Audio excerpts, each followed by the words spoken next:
Hello ಸ್ನೇಹಿತರೆ, ಹೇಗಿದ್ದಾರೆ ಎಲ್ಲರೂ?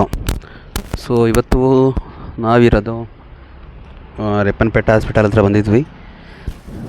ಏನಕ್ಕೆ ಅಂದರೆ ಬ್ರದರ್ಗೆ ಸ್ವಲ್ಪ ಹುಷಾರಿರಲ್ಲ, ಹಾಗೆ ನಮ್ಮೊಬ್ಬರು ಕ್ಲೈಂಟನ್ನು ಮೀಟ್ ಮಾಡೋದಿತ್ತು ರಿಪ್ಪನ್ಪೇಟೆಯಿಂದ ಮುಂದೆ ಗರ್ತಿಕೆರೆ ಅಂತ.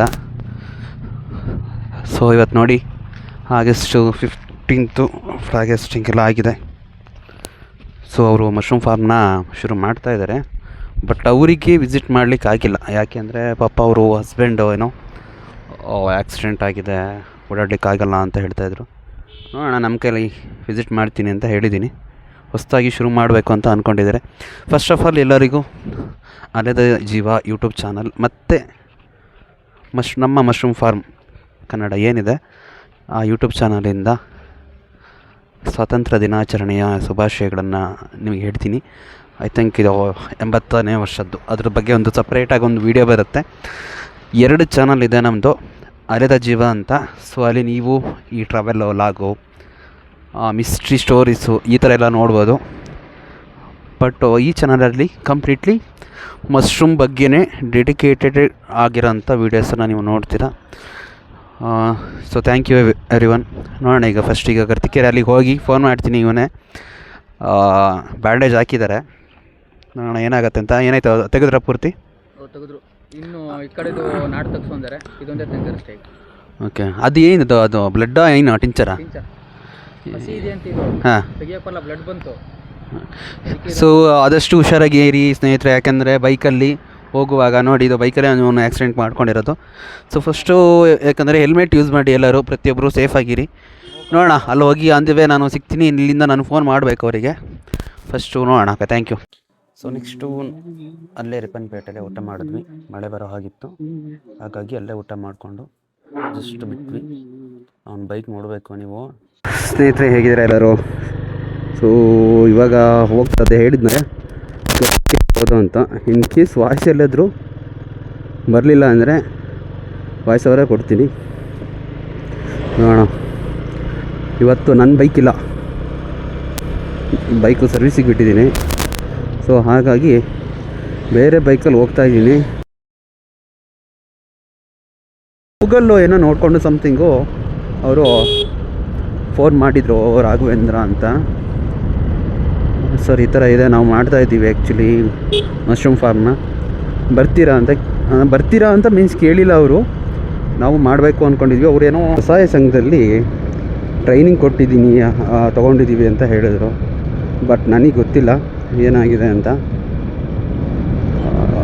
ನಾವು ಶುರು ಮಾಡಬೇಕು ಒಂದು ಸಲ ಅಂದರೆ ಆಲ್ರೆಡಿ ಮಾಡಿದ್ರಂತೆ. ಬಟ್ ಅವರಿಗೆ ಯಾವುದೇ ರೀತಿ ಸಪೋರ್ಟ್ ಇಲ್ಲ, ಯಾವ ಥರ ಮಾಡೋದು, ಹೇಗೆ ಏನು ಅಂತ. ಅಪ್ರಾಕ್ಸಿಮೇಟ್ ಏನೋ 30 to 40 ಬ್ಯಾಗ್ಸ್ ಅಷ್ಟೇ ಏನು ಮಾಡಿದ್ದೀವಿ ಅಂತ ಹೇಳಿದ್ರು. ಈಲ್ಡ್ ಚೆನ್ನಾಗಿ ಬಂದಿಲ್ಲ ಅಂತ ಹೇಳಿದ್ರು. 30 ಬ್ಯಾಗ್ ಮಾಡಿದ್ವಿ, ಒಂದು 15 kgs ಏನೋ ಸಮಥಿಂಗ್ ಬಂತು. ಅದರಲ್ಲೂ ಹೋಯಿತು, ಬರಲಿಲ್ಲ ಅಂತ. ಅದಕ್ಕೆ ನಾನು ಹೇಳಿದೆ, ಜಸ್ಟ್ ಓಕೆ ನಮ್ಮ ಫಾರ್ಮ್ನ ಒಂದ್ಸಲ ವಿಸಿಟ್ ಮಾಡಿ, ನಿಮಗೆ ಪ್ರಾಕ್ಟಿಕಲ್ ಮಾಡಿದಾಗ ಗೊತ್ತಾಗ್ಬಿಡತ್ತೆ ಯಾವ ಥರ ಮಾಡೋದು ಹೇಗೆ ಅಂತ. ನಾನು ಸ್ನೇಹಿತರೆ ಒಂದು ಹೇಳೋದು ಏನಪ್ಪ ಅಂತ ಹೇಳಿದ್ರೆ, ನೀವು ಯಾವುದೋ ಒಂದು ಯೂಟ್ಯೂಬ್ ನೋಡಿಕೊಂಡು ಮಾಡೋದಕ್ಕಿಂತ ಎಲ್ಲೋ ಸುಮ್ಮನೆ ನಿಮ್ಮ ಟೈಮ್ ವೇಸ್ಟ್ ಮಾಡ್ತೀರಾ. ಒಳ್ಳೆಯದನ್ನು ಆದಷ್ಟು ಬೇಗ ಮಾಡಬೇಕು ಅಂತ ನೀವು ಡಿಸೈಡ್ ಆಗಬೇಕು. ಯಾಕಂದರೆ ಇಮಿಡಿಯೇಟಾಗಿ ಅದನ್ನು ಶುರು ಮಾಡಿಬಿಡ್ಬೇಕು. ನೀವು ಮಾಡಬೇಕು ಅನ್ನೋದು ಮನಸ್ಸಲ್ಲಿದ್ದರೆ ಒಳ್ಳೆಯದನ್ನು ಯೋಚನೆ ಮಾಡಬಾರ್ದಂತೆ. ಕೆಟ್ಟದಕ್ಕೆ 1000 ಸಲ ಯೋಚನೆ ಮಾಡಿ, ಇದು ಕೆಟ್ಟದಾಗತ್ತೆ, ಕೆಟ್ಟದ್ದು ಹೌದು ಅಂತ. ಬಟ್ ಒಳ್ಳೆಯದನ್ನು 1000 ಯೋಚನೆ ಮಾಡೋಷ್ಟು ಏನು ಬೇಡ. ಒಳ್ಳೆಯದಾ, ಓಕೆ, ನಿಮ್ಮ ಕೈಯಲ್ಲಿ ನಿಮ್ಮ ಅನುಕೂಲಕ್ಕೆ ಆ ಟೈಮಲ್ಲಿ ಏನು ಸಾಧ್ಯ ಇದೆ ಅದನ್ನು ನೀವು ರೆಡಿ ಮಾಡ್ಕೊಬೇಡಿ, ಶುರು ಮಾಡಿಬಿಡಿ. ಸೊ ನಾವು ಕೂಡ ಅದನ್ನೇ ಮಶ್ರೂಮ್ ಫಾರ್ಮ್ನ ಶುರು ಮಾಡಬೇಕು ಅಂತ ಅಂದ್ಕೊಂಡಿದ್ವಿ. ಇಮ್ಮಿಡಿಯೇಟಾಗಿ ಶುರು ಮಾಡಿದ್ವಿ. ಹಾಗೆ ಏನೇ ಅಂತ ಹೇಳಿದ್ರೆ ಒಂದೇ ಬ್ಯಾಗಲ್ಲಿ ಮಾಡಿರೋದು. ನೀವು ನಾನು ಹೇಳಿದೆ ಸ್ಟಾರ್ಟಿಂಗಲ್ಲೇ ನಿಮ್ಗೆ ಹೇಳಿದ್ದೀನಿ, ಒಂದೇ ಬ್ಯಾಗಲ್ಲಿ ಮಶ್ರೂಮ್ ಫಾರ್ಮನ್ನು ಶುರು ಮಾಡಿರೋದು. ಅದು ಬಾಡಿಗೆ ಮನೆಯಲ್ಲಿ ರೆಂಟೆಡ್ ಹೌಸಲ್ಲಿ ಇದ್ವಿ. ಆವಾಗ ನಾವು ಶುರು ಮಾಡಿದ್ದು ಒಂದು ಬ್ಯಾಗಲ್ಲಿ ಶುರು ಮಾಡಿಕೊಂಡು, ಹೌದು ಇದು ಮಶ್ರೂಮ್ ಗ್ರೋತ್ ಆಗುತ್ತೆ ಅನ್ನೋದು ನಮಗೆ ಗೊತ್ತಾಯಿತು. ಸೊ ಆ ಕಾನ್ಫಿಡೆನ್ಸ್ ಮೇಲೆ ಮತ್ತೆ ವಾಪಸ್ ಊರಿಗೆ ಬಂದು ಈ ಮಶ್ರೂಮ್ ಬ್ಯಾಗನ್ನು ನಾವು ಅಂದರೆ ಫಾರ್ಮನ್ನು ಶುರು ಮಾಡಿದ್ವಿ. ನಮ್ಮ ಅಂಡರಲ್ಲಿ ತುಂಬ ಜನ ಮಾಡಿದ್ರು ಬ್ಯಾಗ್ಗಳೆಲ್ಲ. ಅವಾಗೆಲ್ಲ ನಾವು ಸೇಲ್ ಮಾಡ್ತಾಯಿದ್ವಿ, ರೆಡಿ ಬ್ಯಾಗ್ಗಳನ್ನೇ ಸೇಲ್ ಮಾಡ್ತಾಯಿದ್ವಿ.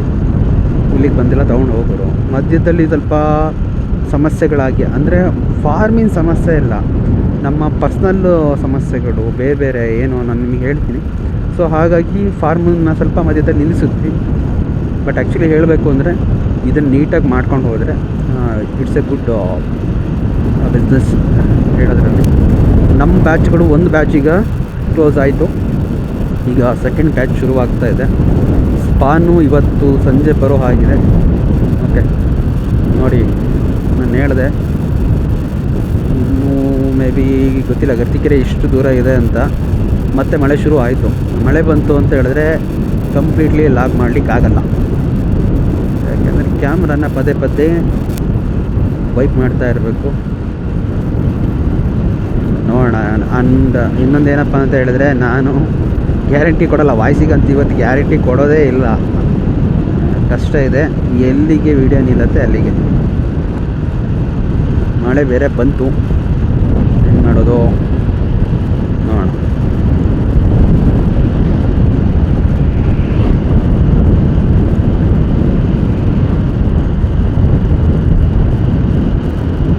ಸೊ ಅದನ್ನೇ ನಾನು ಹೇಳ್ತಾ ಇದ್ದೆ. ಎಲ್ಲಿ ಮಾಡಿದ್ರಿ ಮುಂಚೆ? ಓಕೆ, ಲೈಟ್ ಇದೆಯಾ? ಲೈಟ್ ಇದೆಯಾ? ಅಲ್ಲ ಲೈಟ್ ಇದೆಯಾ? ಬ್ಯಾಗ್ಗಳು ಮಾಡಿರೋದಿಲ್ವ ಈಗ? ಹಾಂ, ಒಂದು ನಿಮಿಷ ಥೋಡ ಇದು ಇಟ್ಕೊ. ಇದರಲ್ಲಿ ಬ್ಯಾಗಲ್ಲಿ ಮಾಡಿದ್ರಾ? ಶೀಟು ಪರವಾಗಿಲ್ಲ, ಹಾಟ್ಸ್ಪಾಟಿಗೆ ಸಿಗಲ್ಲ? ಸಿಗಲ್ಲ. ಓಕೆ,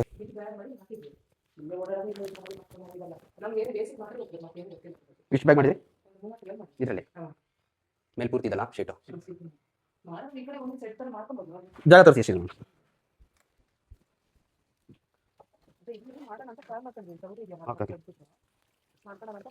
ಈ ಜಾಗಲ್ಲ ಮಾಡ್ಬೋದು, ಬಟ್ ಇಷ್ಟು ಜಾಗ ಬಿಟ್ಟು ಮತ್ತೆ ಬೇರೆ ಏನಿದೆ ನಿಮ್ಮದು? ಈ ಜಾಗ ಓಕೆ. ಇದು ಏನಕ್ಕೆ ನೀವು ಯೂಸ್ ಮಾಡ್ತಿರೋದು ಈ ಜಾಗ? ಹಾಂ ಹಾಂ, ಇದೇ ಎಂಟ್ರೆನ್ಸ್ ಮನೆಗೆ? ಇದು ಬ್ಯಾಕ್ ಸೈಡಾ? ಓಕೆ ಓಕೆ, ಹಾಂ ಹಾಂ. ಸೊ ಈ ಜಾಗ ನೀವು ಯಾಕೆ ನೋಡ್ಬಾರ್ದು? ಹಾಂ, ಈ ಜಾಗದಲ್ಲೇ. ಇಲ್ಲಿ ನಿಮಗೆ ಹೊಸನಗರ ಎಷ್ಟು ದೂರ ಆಗುತ್ತೆ? 18 ಬಸ್ ಕನ್ವೀನಿಯಂಟ್ ಇದೆಯಾ? ಹೊಸನಗರದಲ್ಲಿ ಡೈಲಿ ನಿಮಗೆ ತೊಗೊಳ್ತಾರೆ ಮಶ್ರೂಮ್ನ, ನಿಮಗೆ ಈಸಿ ಆಗುತ್ತೆ. 10 to 15 kg ಹೋಗುತ್ತೆ. ನಾನು ಹೇಳ್ತೀನಿ ಬನ್ನಿ. ಏನೇಳಿ ಎಲ್ಲಿ ಹಾಳಾಗಿದೆಯಾ ಬ್ಯಾಗು? ಇಲ್ಲಿ ಹಾಕಿದ್ರಲ್ಲ ಇದು? ಹಾಂ, ಆ ಕಡೆ ಹೋಗಾಗಿಲ್ಲಲ್ಲ?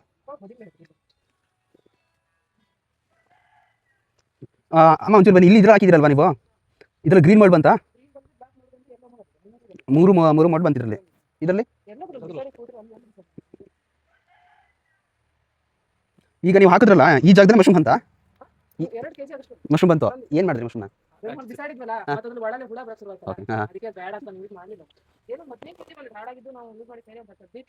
ಓಕೆ ಬನ್ನಿ, ನಾನು ಹೇಳ್ತೀನಿ ಯಾವ ಥರ ಅಂತ. ಹಲೋ ಸ್ನೇಹಿತರೆ, ಇವತ್ತೊಂದು ಹೊಸ ಮಶ್ರೂಮ್ ಫಾರ್ಮ್ಗೆ ವಿಸಿಟ್ ಮಾಡಿದ್ದೇನೆ. ಇವರಿಗೆ ಮಶ್ರೂಮ್ ಫಾರ್ಮಿಂಗ್ ಶುರು ಮಾಡಬೇಕು ಅನ್ನೋ ಆಸೆಯಿಂದ ಈಗಾಗಲೇ ಟ್ರೈನಿಂಗ್ ಮತ್ತು ಮಶ್ರೂಮ್ ಕಿಟ್ ಎರಡು ತೊಗೊಂಡಿದ್ದಾರೆ. ಆದರೆ ಮುಂದೆ ಫಾರ್ಮಿಂಗ್ ಮುಂದುವರಿಸಲು ಪ್ರಾಪರ್ ಗೈಡೆನ್ಸ್ ಸಿಕ್ಕಿದೆ. ಕೆಲವು ಕನ್ಫ್ಯೂಷನ್ ಇತ್ತು. ಅವರ ರಿಕ್ವೆಸ್ಟ್ ಮೇರೆಗೆ ಫಾರ್ಮ್ ವಿಸಿಟ್ ಮಾಡಿ ಸೆಟಪ್ ಪರಿಶೀಲಿಸಿ ಮಶ್ರೂಮ್ ಕಲ್ಟಿವೇಷನ್ ಬಗ್ಗೆ ಅಗತ್ಯವಾದ ಬೇಸಿಕ್ ಗೈಡೆನ್ಸ್ ಮತ್ತು ಪ್ರಾಕ್ಟಿಕಲ್ ಇನ್ಫಾರ್ಮೇಷನ್ ನೀಡಿದ್ದೇನೆ. ಈ ವಿಡಿಯೋ ಯಾರನ್ನೂ ಕ್ರಿಟಿಸೈಸ್ ಮಾಡಲಲ್ಲ, ಮಶ್ರೂಮ್ ಫಾರ್ಮಿಂಗ್ ಶುರು ಮಾಡುವ ಬಿಗಿನರ್ಸ್ಗೆ ಪ್ರಾಪರ್ ಟ್ರೈನಿಂಗ್ ಮತ್ತು ನಂತರದ ಗೈಡೆನ್ಸ್ ಎಷ್ಟು ಮುಖ್ಯ ಅನ್ನೋದನ್ನು ಶೇರ್ ಮಾಡೋ ಉದ್ದೇಶದಿಂದ ಈ ವಿಡಿಯೋ ಮಾಡಿದ್ದೇನೆ. Thank you all. ನೋಡಿ ಸ್ನೇಹಿತರೆ, ಮಶ್ರೂಮ್ ಫಾರ್ಮಿಂಗ್ನಲ್ಲಿ ಇನ್ವೆಸ್ಟ್ಮೆಂಟ್ ಮಾಡುವ ಮೊದಲು ಯಾರಿಂದ ಟ್ರೈನಿಂಗ್ ತಗೋತಾ ಇದ್ದೀವಿ, ಟ್ರೈನಿಂಗ್ ನಂತರ ಸಪೋರ್ಟ್ ಸಿಗುತ್ತಾ, ಸ್ಪಾನ್ ಎಲ್ಲಿಂದ ಸಿಗುತ್ತೆ, ಸಮಸ್ಯೆ ಬಂದಾಗ ಯಾರನ್ನು ಕಾಂಟ್ಯಾಕ್ಟ್ ಮಾಡಬೇಕು ಅನ್ನೋದನ್ನು ತಿಳ್ಕೊಳ್ಳೋದು ತುಂಬ ಮುಖ್ಯ. ಇವರಿಗೆ ಮಶ್ರೂಮ್ ಫಾರ್ಮಿಂಗ್ ಮಾಡಬೇಕು ಅನ್ನೋ ಆಸೆ ಇದೆ. ನನ್ನಿಂದ ಸಾಧ್ಯ ಆದಷ್ಟು ಗೈಡೆನ್ಸ್ ಕೊಟ್ಟು ಬಂದಿದ್ದೀನಿ. ಮುಂದೆ ಇವರ ಫಾರ್ಮು ಹೇಗೆ ಡೆವಲಪ್ ಆಗುತ್ತೆ, ಮಶ್ರೂಮ್ ಪ್ರೊಡಕ್ಷನ್ನು ಹೇಗೆ ಶುರು ಆಗುತ್ತೆ ಅನ್ನೋದನ್ನು ಕೂಡ ನೋಡೋಣ. ನಿಮಗೂ ಮಶ್ರೂಮ್ ಫಾರ್ಮಿಂಗ್ ಬಗ್ಗೆ ಯಾವುದೇ ಡೌಟ್ ಇದ್ದರೆ ಕಮೆಂಟ್ ಮಾಡಿ. Thank you. ಎಲ್ಲದನ್ನು ತಿಳ್ಕೊಳ್ಳಿ ಫಸ್ಟು ಸ್ಟಾರ್ಟಿಂಗಲ್ಲೇ. ನಮಗೆ ಸ್ಪಾನ್ ಇಲ್ಲಿಂದ ಸಿಗುತ್ತೆ, ಸುಮ್ಮನೆ ಏನೋ ಮಾಡ್ತೀವಿ. ಆಮೇಲೆ ಅದೃಷ್ಟಕ್ಕೆ ಚೆನ್ನಾಗಿ ಬಂತು, ಹೌದು ಬಂತು, ಇನ್ನು ಕಂಟಿನ್ಯೂ ಮಾಡೋಣ ಅಂತ ಹೇಳಿದ್ರೆ ನಿಮಗೆ ಸೋರ್ಸೇ ಇಲ್ಲ, ನೆಕ್ಸ್ಟ್ ಎಲ್ಲಿಂದ ಬೇಕೋ ಸುಮ್ಮನೆ ಅದು ಸಮಸ್ಯೆ ಆಗುತ್ತೆ. ಪ್ರಾಪರ್ ಗೈಡೆನ್ಸ್ ಇಟ್ಕೊಂಡು ಯಾವುದೇ ಕೆಲಸ ಆದರೂ ಪ್ರಾಪರ್ ಗೈಡೆನ್ಸ್ ಇಟ್ಕೊಂಡು ಮಾಡಿ, ನಿಮಗೆ ಹೆಲ್ಪ್ ಆಗುತ್ತೆ. ಆಮೇಲೆ ಯಾರೇ ಟ್ರೈನಿಂಗ್ ಕೊಡೋರಾದರೂ ಅಷ್ಟೇ, ನಾನು ನಿಮ್ಮಲ್ಲಿ ರಿಕ್ವೆಸ್ಟು, ನಿಮಗೆ ಗೊತ್ತಿದೆಯಾ ವಿಷಯ ಪ್ರಾಪರಾಗಿ ತಿಳಿಸಿ. ಅವ್ರಿಗೆ ಏನೊಂದು ಆಸೆ ಇರುತ್ತೆ, ಮಾಡಬೇಕು ಅನ್ನೋ ಹುಮ್ಮಸ್ಸು ಇರುತ್ತೆ, ತಿಳಿಸಿ. ಅದನ್ನು ಬಿಟ್ಟು ಸುಮ್ಮನೆ ನಾವು ಓಕೆ ಬೇಕಾಬಿಟ್ಟೆ ಅನ್ನೋ ಥರ ಏನೇನೋ ಇಲ್ಲದೆ ಇರೋದನ್ನು ಹೇಳಬಾರ್ದು. ಪಾಪ ಅವ್ರಿಗೆ ಏನಾಗತ್ತೆ ಅದು ಗ್ಯಾರಂಟಿ ಅನ್ನೋದೇ ಹೋಗ್ಬಿಡತ್ತೆ. ಗೊತ್ತಿದೆಯಾ, ಕರೆಕ್ಟಾಗಿ ಪ್ರಾಪರ್ ನಾಲೆಡ್ಜ್ ಅವ್ರಿಗೆ ಕೊಡಿ, ಇಲ್ಲಾಂದರೆ ಕೊಡೋಕ್ಕೆ ಹೋಗಬೇಡಿ. ನಮಗೆ ಗೊತ್ತಿಲ್ಲ ಅಂತ ಹೇಳ್ಬಿಟ್ಟು ಸುಮ್ಮನೆ ಆಗಿಬಿಡಿ. ಒನ್ ವರ್ಡ್ ಆನ್ಸರ್ ಅಲ್ವಾ. Thank you friends. ನಿಮ್ಗೆ ಯಾವುದೇ ಥರ ಬೇಕಿದ್ದರೆ ಇನ್ಫಾರ್ಮೇಷನ್ ದಯವಿಟ್ಟು ನಮ್ಮನ್ನು ಕಾಂಟ್ಯಾಕ್ಟ್ ಮಾಡಿ, ಕಮೆಂಟ್ ಮಾಡಿ. Thank you all.